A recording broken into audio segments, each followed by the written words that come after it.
new video na may sapatos na siya. Kaya boy ito. Reason kung bakit siya pinamalakas. Kasi parang guys, gusto niyo to maging action figure. Kaya nirelease na namin tong brand new pants at brand new shoes. At hindi niyo makikita sa store.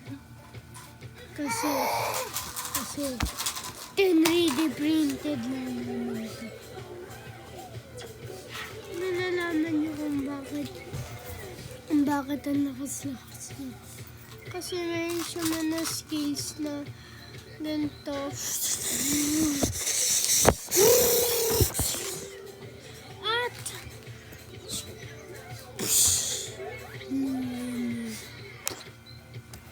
At yun guys. Bye.